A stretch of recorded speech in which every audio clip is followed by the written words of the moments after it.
Tales from the Riverbank, Episode 8, Ray's Island.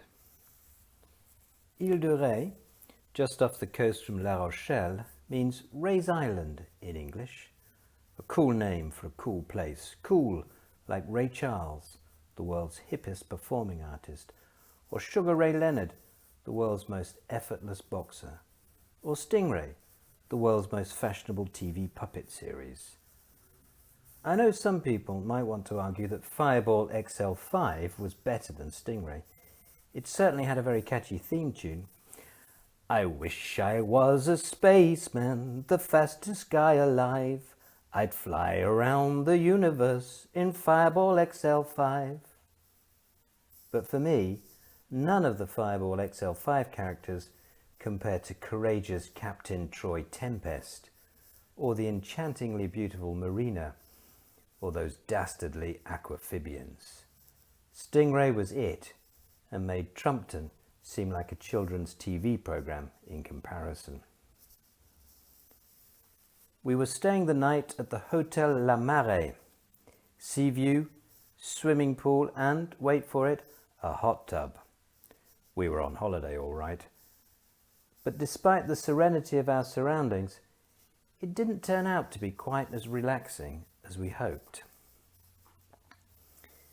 After making full use of the hotel facilities and eating the largest plate of seafood ever assembled, we decide to retire early on our first night. It's about 1 o'clock in the morning. We're asleep. Suddenly, I'm woken by the sound of somebody trying to open the door. I go immediately into burglar alert mode and scream, "Hey!" I look around for my glasses and try and find something to put on in case I need to fight the gang of aquamphibians dripping from their recent arrival from the sea and attempting to shoulder charge the door. I can find neither, so stumble towards the door naked via the dog's head. And yes, what exactly is Charlie doing while all of this is going on?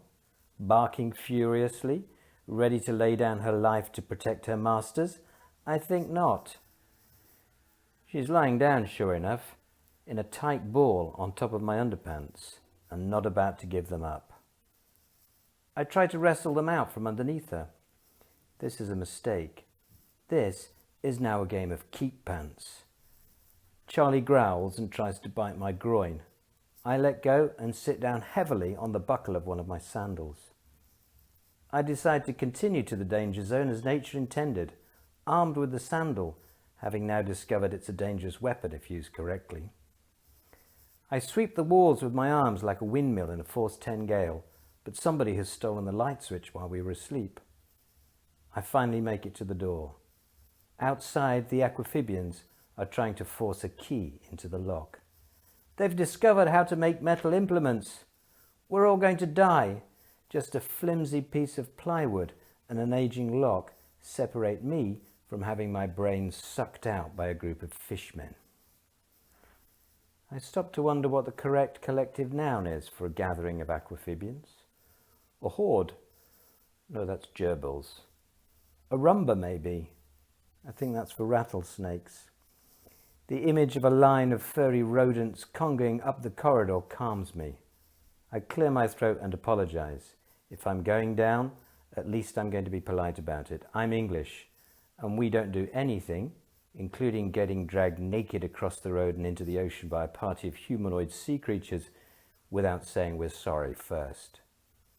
"I'm sorry, I think you've got the wrong room," I shout, projecting a mixture of Sean Connery and giant haystacks.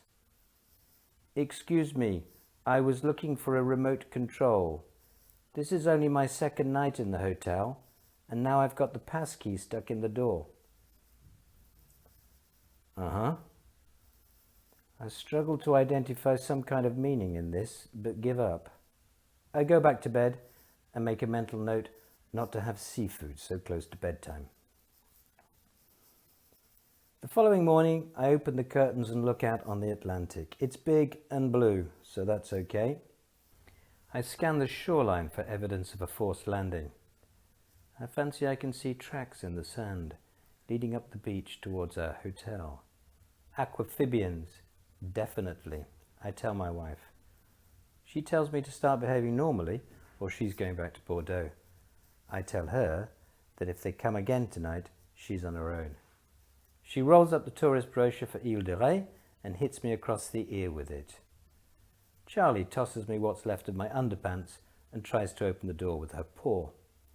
I take the hint and start looking for places of interest. I find out to my horror that Ile de Ré was the first stop on the way to Devil's Island. There's even a museum with pictures of people who look like Dustin Hoffman and Steve McQueen.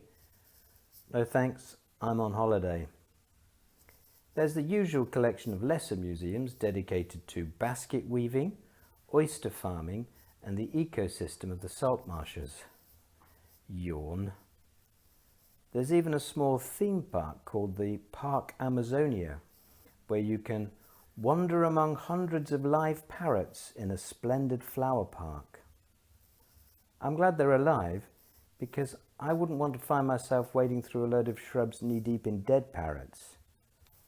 Maybe the owners of the Park Amazonia have had a lot of complaints and needed to make it clear that their parrots were still breathing and merely pining for the fjords. It's a possible explanation in these post-Monty Python days. So basically, there's absolutely nothing to do here except eat and lie by the pool. Fantastic!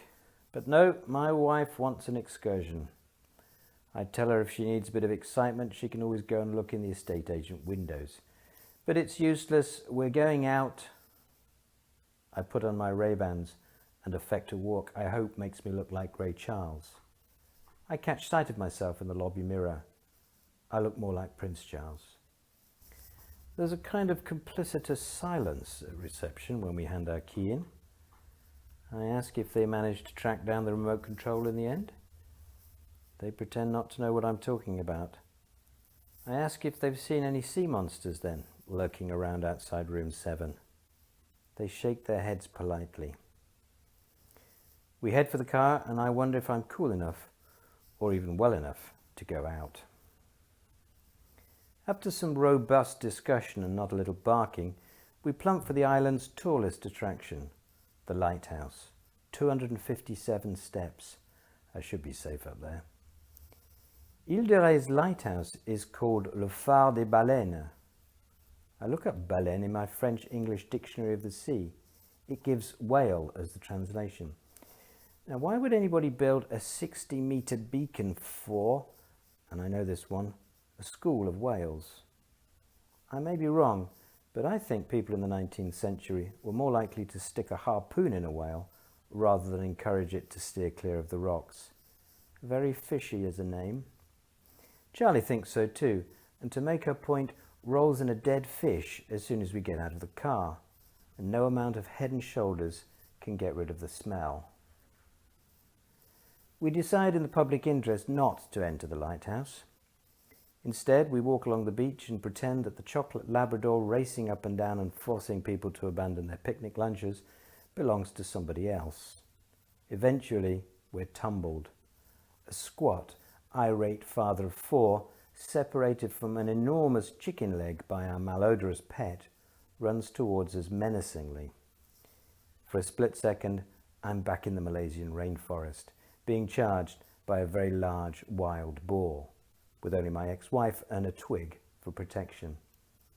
I consider employing the same strategy now. I grab hold of my current wife and prepare to use her as a human shield. But she's too quick. She squirms out of my grasp and disappears behind a line of sand dunes. Charlie barks playfully. I reconsider my options. I could stand and fight like Sugar Ray would, or turn and run like a platoon of Italian conscripts. I've always admired the Italians. I race off after my wife, overtake her, and keep running until Benny the Ball is a distant figure doubled over and gasping for breath. I start to slow down and feel the time is right to try out one of the French terms of abuse I've been learning. I let rip. Jabba the Hutt looks up and tries to get after me again, but he's done for. His days of chasing athletically built Englishmen are long gone. Ha ha! I turn to my wife in triumph, rehearsing a short discourse on what happens to people during moments of extreme anxiety when self-preservation overrides all other emotions. I get as far as darling before she knocks me to the ground with a perfectly placed left hook to the temple. Concerned, Charlie licks me and transfers the heady aroma of rotting fish to my own neck. This kind of thing never happened to Troy Tempest. We drive around with the windows open, but we smell like a wet day in Grimsby.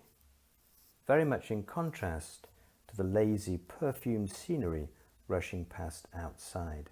Ile de Ré is as far from Grimsby as you can get, figuratively speaking. Clearly, Australia is further away from Grimsby, geographically speaking. Fields of daisies sloping gently down to the foreshore, the swell of the Atlantic caressing the sandy beaches, swirling around the rocky headlands. The green-shuttered, whitewashed fishermen's houses, cool under interrogation, guarding their secret stories of smuggling, prison breakouts, and aquamphibian landings.